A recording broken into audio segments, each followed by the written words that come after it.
Bonjour Emmanuel et bonjour à tous. En effet, chaque semaine, je vous retrouverai dans cette émission pour vous proposer de vous balader d'une autre manière en Corse, puisque c'est à travers le regard d'un invité que vous pourrez découvrir un lieu, un village, une région. Alors aujourd'hui, nous sommes à l'Île-Rousse, en Balagne. Alors, si cette ville a connu ton enfance, Emmanuel, elle a aussi connu celle de notre guide du jour.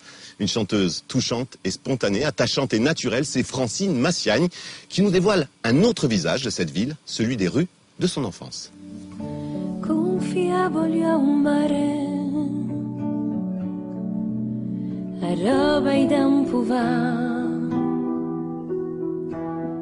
i intimi travati e tutto. Francine, bonjour. Bonjour Yann. On va se tutoyer parce qu'on se connaît. Oui. Merci d'être avec nous. Tu es en quelque sorte notre marraine, notre première invitée dans cette nouvelle rubrique. Mais ça fait super plaisir. Merci. On est dans ta ruelle, je le disais, la ruelle de ton enfance. Alors tu connais tout le monde ici. Je connais tout le monde, effectivement. C'est chez moi et pour moi c'est vraiment un grand plaisir de vous recevoir ici. Ça me touche beaucoup. Alors là, à chaque fois qu'on va passer, en gros, on va te dire bonjour, c'est ça? Voilà, là je connais tout le monde. Et tout le monde te connaît. Et tout le monde me connaît. Et tout le monde t'a vu grandir. Oui. Alors, vrai. quand tu dis c'est chez moi, c'est vraiment ici que tu as fait ton enfance. Oui, mes parents habitaient à l'entrée de la rue là-bas. Et c'est la plus belle d'Île-Rousse. Voilà, je vous l'avais dit, tout le monde la connaît. Et tes parents sont toujours là-bas? Mes parents habitent là-bas, ma grand-mère, et donc j'ai grandi ici et je connais tout le monde, les bons restos, la presse, la vie d'enfance. C'est chez moi, quoi. C'est ici que tu as commencé à te promener avec un petit groupe. Un petit groupe d'enfants qui faisaient un peu des bêtises, mais un petit groupe qui se met à chanter aussi. Oui, on avait cette passion commune, mais vous savez, quand on est enfant, on apprend tout en chanson. Et donc voilà, donc on était beaucoup d'adolescents, d'enfants, à se retrouver, à participer à une école de chant à l'époque que Caviletta dirigeait. Ça s'appelait Orino Volizula. Et quelquefois, il nous est arrivé dans la rue de présenter nos spectacles. Et tout ça, coucou, ça va? Ça va. Oui. Et donc c'était génial. C'est comme ça que ça a commencé. Mais après, il y a tous les autres qui se sont plus ou moins arrêtés. Toi, tu as continué? Bien, moi, j'ai toujours eu cette passion très forte de chansons. Chez moi, on chantait beaucoup, on improvisait, les repas de famille se terminaient comme ça. Donc, j'ai toujours été dedans et il y avait des artistes qui me faisaient rêver. À l'époque, je me rappelle Dalida, je me prenais pour elle étant petite, il faut le savoir. Ouais, enfin, c'est pas le même style. Mais donc, voilà, ça me faisait rêver Et tu as rencontré des artistes qui te faisaient rêver, avec lesquels tu as travaillé. On en parle souvent, c'est vrai. Antoine Chios. Antoine Chios, voilà, il a vraiment bercé mon enfance.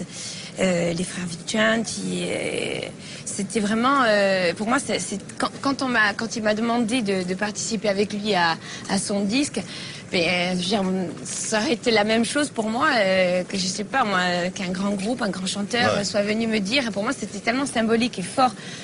Mon enfance comme ici, quoi. Et c'était tellement profond que voilà. Alors, il y a des gens qui t'ont demandé d'aller comme eux sur leur disque. Maintenant, toi, on parle de disque, ça tombe bien, le tien va sortir. Le mien sort le 15 novembre. La première chose qui m'est venue, c'était j'avais envie d'une berceuse. Ah bon? Oui, c'est marrant. Donc j'avais envie de ça et j'avais vraiment envie d'un univers féminin, de parler d'amour, tout en le faisant en langue corse. C'est important ça, à chaque fois que tu y reviens, la langue corse. Pour moi, c'est très important. C'est la langue mère, je ressens profondément les choses que je dis. Il y a beaucoup il y a beaucoup de gens qui chantent, et en corse et en français. Toi, ça ne te vient pas? Non, j'estime que les mots ne résonnent pas en moi de la même façon. Quand tu as envie de parler d'amour et d'émotion, c'est la langue maternelle. C'est la langue maternelle, et forcément, c'est là où ça évoque beaucoup de choses. Et pour moi, c'était important que mon disque soit essentiellement en langue corse. Je n'ai rien contre le reste, mais en tout cas, je me reconnais plus là-dedans. Et je crois que c'est ça l'important pour un artiste, c'est de se reconnaître dans son travail. Tout à fait. Et donc voilà. On arrive presque au bout de la rue, Francine. Là-bas, il y a la mairie. Là, juste au-dessus, il y a justement la maison où habitent papa, maman et la grand-mère. Ouais. Et puis, beaucoup plus loin, si on continue tout droit, il y a... Il y a les îles. C'est là où j'ai grandi, justement avec tout le petit groupe que nous étions. Alors, ils venaient ici chanter, le petit groupe. Et on allait jouer et plonger là-bas. Et faire les conneries, on peut le dire. Et faire les conneries. Surtout faire les conneries. Eh bien, on va aller tout au bout pour que tu nous fasses découvrir cet endroit. Mais ça, c'est avec plaisir. En fin d'émission, on se retrouve. On y va. Bon, Francine, on va le dire de suite, il y a un peu de vent, voire même beaucoup. Un peu beaucoup. Parce qu'on est où? Eh bien ici on est tout en haut d'Île-Rousse, on est dans les îles donc. Alors, en gros, on est sorti du port, on a suivi la route, on est passé par le port de commerce. Tout à fait. On a passé un établissement hôtelier, la tour, La tour et Et nous hop. sommes arrivés au phare. au phare. Et on est caché derrière le phare. On est caché derrière le phare. Donc je vous ai emmené ici parce que c'est un endroit qui évoque aussi mon enfance. C'est un endroit où j'ai beaucoup joué. Parce que quand on était petit et qu'on était à Île-Rousse, on chantait rue Paul et on se cachait derrière le phare. On se cachait derrière le phare. Eh bien en fait, on a des petits chemins comme ça qui nous permettaient d'aller, de plonger, de nous ouvrir un peu les genoux, de rentrer avec quelques belles cicatrices, mais c'est que des bons souvenirs. C'était quoi ici? C'était votre lieu de liberté? Tout à fait, mais on n'était pas sous la surveillance des parents, donc pour nous, on était des grands ici. On venait, on faisait ce qu'on voulait, personne ne nous disait fais pas ci, fais pas ça. Pourtant, je pense que s'il nous arrivait faire des choses comme descendre. Parce que là, il y a la descente directement vers la mer. C'est là, ici, de ce côté ou de l'autre, vous plongiez carrément du rocher. Oui, on plongeait, on s'amusait, enfin, on était vraiment inconscients parce que Quand tout à l'heure on disait on faisait des conneries, c'était vraiment, on faisait c'était des ça. Hein. conneries, quoi. Des rochers aussi qui te touchent particulièrement. Il y en a 3, Oui. ils sont là, on va les voir. Oui. Parce que Ce sont des rochers qui ont la forme d'animaux. Donc le plus grand, là, celui-ci, il a la forme d'une tortue.